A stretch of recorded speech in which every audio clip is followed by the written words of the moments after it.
जय हिंद। ये इस चैप्टर का चौथा पार्ट है। हम इससे पहले 3 पार्ट अपलोड कर चुके हैं। अगर आप उनको नहीं देखे हैं तो कृपया करके पहले उन सबको देख लें।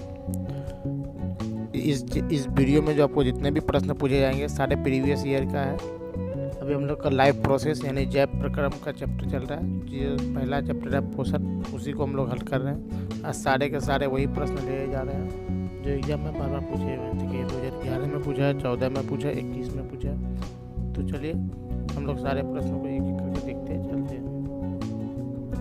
पहला प्रश्न है, मनुष्य के आहार का स्वच्छ नामांकन चित्र बनाएं। ये 2021 में पूछा है। तो चलिए, ये हो गया मनुष्य के आहार नाल का नामांकन चित्र। तो चलिए हम लोग सबसे पहले करके चलते हैं। ये वाला पार्ट हो गया आपका जीव, है कि नहीं? क्या हो गया? जीव।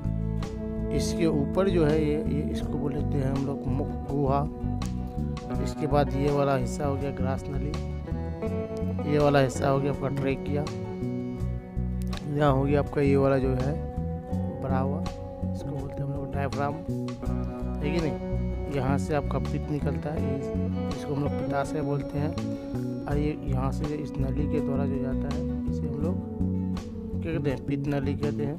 ये वाला हिस्सा हो गया आपका आमाशय यानी पेट।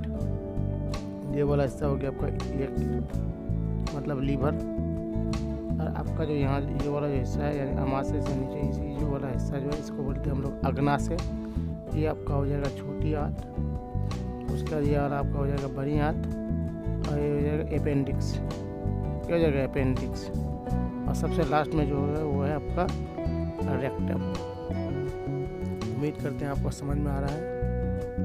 दूसरा जो प्रश्न है उसमें इस वीडियो में टोटल 6 प्रश्न है दीर्घ का। तो दूसरा प्रश्न क्या रहेगा? पौधे में प्रकाश संश्लेषण की प्रक्रिया का सचित्र वर्णन नामांकित के साथ करें। पहला है प्रकाश संश्लेषण यानी फोटोसिंथेसिस। एक जटिल प्रक्रम है जो पौधे के हरे भागों द्वारा प्रकाशीय ऊर्जा को रासायनिक ऊर्जा में बदल देता है। हरी पत्तियों में उपस्थित क्लोरोफिल सूर्य के प्रकाश से उत्पन्न विकिरण ऊर्जा वायुमंडल से सरल अकार्बनिक अणु कार्बन डाइऑक्साइड तथा जल की सहायता से ग्लूकोज का निर्माण करता है।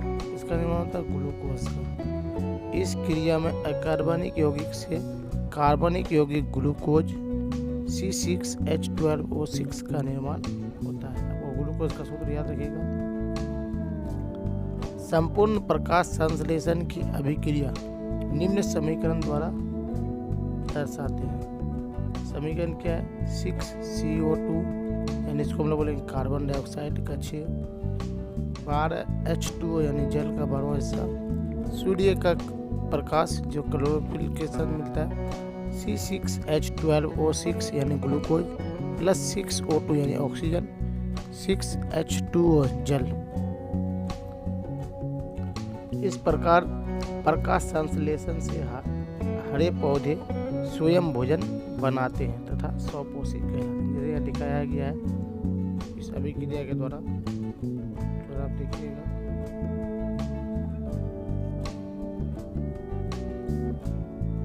देखिए यहाँ पर आपको दिखाया गया है प्रकाश ऊर्जा, यहाँ से प्रकाश मिल रहा है। ये गमले में स्थापित पौधा है, ये सही है कि नहीं? ये बोतल है जिसमें पोटेशियम हाइड्रोक्साइड मिला हुआ है, सब उसका घोल है कि नहीं? यहाँ पर आपको दिख रहा है स्टार्च, ठीक है। प्रकाश संश्लेषण की प्रक्रिया में कार्बन डाइऑक्साइड की आवश्यकता को प्रदर्शित करने वाला प्रयोग। तीसरा नंबर प्रश्न है, एक प्रयोग द्वारा दर्शाए कि प्रकाश संश्लेषण के लिए क्लोरोफिल आवश्यक है। कोई प्रयोग द्वारा दर्शाना है। तो प्रकाश संश्लेषण की क्रिया में क्लोरोफिल की अनिवार्यता निम्नलिखित प्रयोग द्वारा दर्शाते हैं। सबसे पहला है आवश्यक सामग्री। आवश्यक सामग्री में कीटोन है, कॉटन का पौधा, ब्रखनली, अल्कोहल, आयोडीन का घोल, ड्रॉपर, स्प्रिट, लैम्प स्टैंड।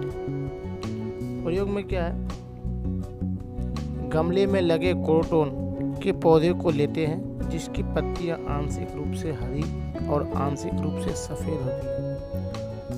पत्ती के हरे भाग में क्लोरोफिल होता है परंतु सफेद भाग में क्लोरोफिल नहीं होता है। नंबर 2 में है, पौधे को स्टार्च रहित बनाने के लिए 2 या 3 दिन अंधेरे स्थान में रखते हैं। नंबर 3 है, स्टार्च रहित पौधे को 3 या 4 दिन के लिए धूप में रखते हैं। नंबर 4 क्या कहते हैं, पौधे की चितकवरी पत्ती को तोड़कर इसे अल्कोहल में उबालते हैं। क्लोरोफिल चूंकि अल्कोहल में घुलनशील होता है, क्लोरोफिल के निकल जाने से पत्ती रंगहीन हो जाती है, इसे जल से धो देते हैं। नंबर 5 क्या, रंगहीन पत्ती के ऊपर आयोडीन घोल डालते हैं और रंग परिवर्तन निरीक्षण करते हैं। ठीक है नहीं, तो निरीक्षण को हम लोग देख लेते हैं, इसका निरीक्षण क्या होता है। तो पत्ती का सफेद भाग जहाँ क्लोरोफिल नहीं था, किसी प्रकार का रंग परिवर्तन नहीं हुआ। नंबर 2 में हम लोग क्या देखते हैं, फिगर दिया गया, पत्ती का हरा नीले काले रंग में परिवर्तित हो जाता है। निष्कर्ष इस प्रकार दर्शाता है कि हरी पत्तियों वाला भाग में क्लोरोफिल मौजूद था, इसलिए उस हिस्से में प्रकाश संश्लेषण की प्रक्रिया हुई और उसमें कार्बोहाइड्रेट का निर्माण हुआ, जिसके कारण वो भाग गहरे नीले काले रंग का हो गया। परंतु सफ़ेद पत्तियों वाला भाग नीला नहीं हुआ क्योंकि इसमें क्लोरोफिल वर्णक मौजूद नहीं था।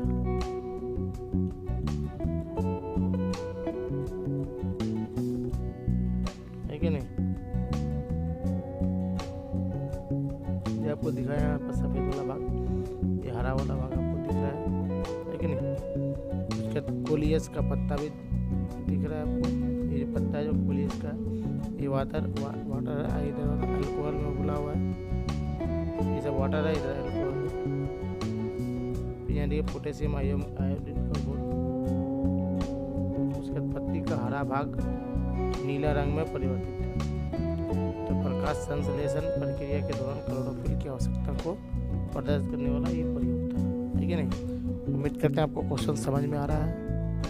चौथा नंबर प्रश्न क्या है, मानव पाचन तंत्र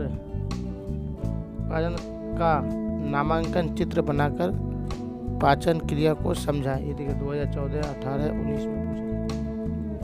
तो ये आपका पाचन तंत्र का चित्र है, आपको इसी प्रकार से बनाना है। ये हो गया जीभ, ये मुख गुहा, ये ग्रास नली, ये ट्रेकिया, ये डायफ्राम, ये हम इससे पहले बता ही चुके हैं, तो इसे बताने का जरूरत है नहीं, थोड़ा सा बात करते हैं। मानव में पाचन क्रिया, मनुष्य में पाचन की क्रिया मुख्य गुहा से प्रारंभ होती है एवं छोटी आंत में समाप्त होती है। पाचन की क्रिया में आहार नाल से संबद्ध कुछ ग्रंथियां पाई जाती है जिनसे पाचक रस स्रावित होता है, जिन्हें एंजाइम कहते हैं। ये भोज्य पदार्थ के रासायनिक घटकों, कार्बोहाइड्रेट, प्रोटीन, वसा तथा न्यूक्लिक अम्ल में विरहित अणुओं को तोड़कर रक्त में भेज देता है, जिससे स्वांगीकरण आसानी से हो है कि नहीं। अब क्या लिखा हुआ है, आहार नाल एवं भोजन का पाचन। नंबर 1 में क्या है, मुख गुहा। मनुष्य भोजन का अंतर्ग्रहण हाथ की सहायता से मुख के द्वारा होता है।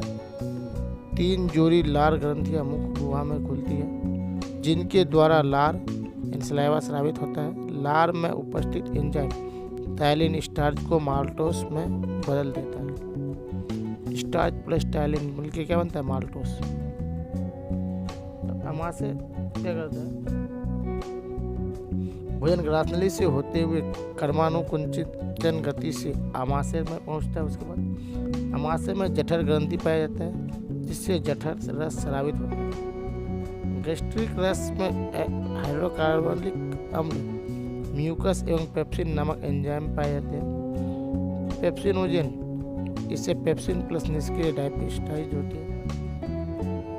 जो प्रोटीन मतलब पेप्टोन और प्रोटीजेन, ये जठर ग्रंथि की मुख्य कोशिकाएं प्रोटीनिन तथा गैस्ट्रिक लाइपेज नामक एंजाइम के द्वारा स्राव करती है। प्रोटीनिन, इसमें क्या करें, रेनिन प्लस निष्क्रिय हाइपेटेटाइड यानी केसिन, इसमें क्या करें, पराकेसिन और कैल्शियम पाराकेसिग्नन होते हैं।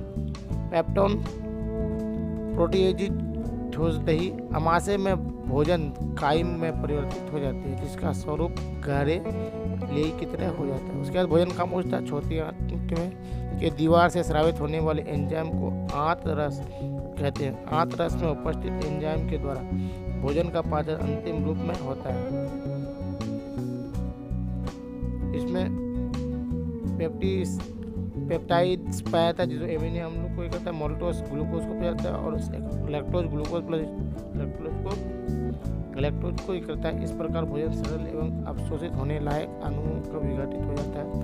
पचा हुआ भोजन क्षुद्रांत यानी इलियम में पाए जाने वाले विलाई के दीवार द्वारा अवशोषित होकर रक्त वाहिनिका में उपस्थित रुधिर में पहुंच जाता है, उनमें विटामिन मिल जाता है। अब बड़ी बात क्या कहता है, अपचा भोजन इलियम से कोलोन में होते हुए रेक्टम में पहुंचता है। अपना अपचा भोजन मल के रूप में रेक्टम में संचित रहता है, जो समय समय पर मल के द्वार के रास्ते बाहर निकल जाता है। पांचवा प्रश्न क्या लिखा हुआ है, प्रायोगिक विवरण द्वारा बताएं कि प्रकाश संश्लेषण की क्रिया में ऑक्सीजन गैस मुक्त होती है। 2016 में पूछा। तो ये उद्देश्य क्या है, प्रयोग द्वारा ये दर्शाया गया है कि प्रकाश संश्लेषण की क्रिया में ऑक्सीजन गैस मुक्त होता है। आवश्यक उपकरण एवं सामग्री, एक बीकर, टेस्ट ट्यूब, फेनेल और एक पौधा जैसे क्या है, हाइड्रिला। सिद्धांत क्या, प्रकाश संश्लेषण एक जैव रासायनिक प्रक्रिया है जिसमें पौधे सूर्य की प्रकाश और क्लोरोफिल की उपस्थिति में कार्बन डाइऑक्साइड और जल का उपयोग कर अपना भोजन का निर्माण करते हैं। क्या 6CO2 प्लस 12H2O, ये सूर्य के प्रकाश में क्या होता है, C6H12O6, 6O2 प्लस 6H2O। इस प्रक्रिया के अंत में ऑक्सीजन गैस मुक्त होती है। क्रियाविधि कार्यविधि क्या, एक बीकर में 2 बड़े 3 भाग पानी लेते हैं। हाइड्रिला के पौधे को पानी में डालकर, जैसे हम हाइड्रिला का पौधा दिखाते हैं, देखिए हाइड्रिला के पौधे को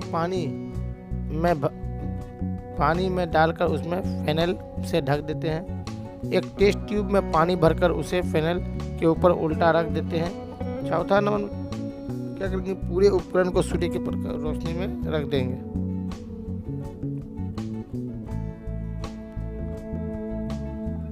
अब अवलोकन देख लेते हैं। कुछ समय के बाद हम पाते हैं कि हाइड्रिला के पौधे में बुलबुले उठकर प्रकनली के ऊपरी सिरे में एकत्रित होते हैं तथा प्रकनली के पानी का तल नीचे की ओर गिरने लगता है। दूसरा जो इसका भी अवलोकन है, उसको देखते हैं, एकत्रित गैस ऑक्सीजन है अथवा नहीं, इसे जानने के लिए जलती हुई माचिस की तीली से ले जाते हैं और हम पाते हैं कि तीली तेज से जलने लगती है।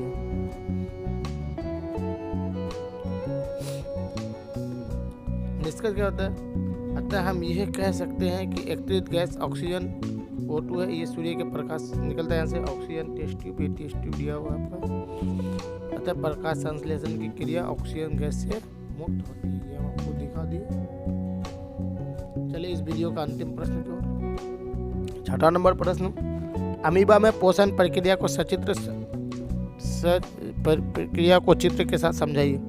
अमीबा एक कोशिकीय प्राणी है। इसमें प्राणी समपोषी पोषण पाया जाता है, जिसके अंतर्गत अमीबा ठोस भोज्य पदार्थों को ग्रहण करता है कि नहीं। जैसे आपको यहाँ दिख रहा है अमीबा, एक केंद्रक है अमीबा का, ये भोजन है, इसको घेरता है, तब उसका बहिष्कृत करता है, अपचा भोजन उसको दिखा रहा है। अमीबा अपने भोजन का बहिष्करण अमीबा पोषण के विभिन्न चरण समझ है। सबसे पहले अंतर्ग्रहण इंगेशन है ना। अमीबा क्या कोशिका की सतह से हमेशा उंगली नुमा अस्थायी संरचनाएं बनती रहती है जिसे कूदपाद कहते हैं। अमीबा कूदपाद की सहायता से भोजन को अंतर्ग्रहण करता है। कूदपाद भोजन के चारों ओर से घेरकर एक खाद्य धानी बनाता है। भोजन या भोज्य पदार्थ के लिए खाद्य धानी अस्थायी आहार नाल की तरह होता है।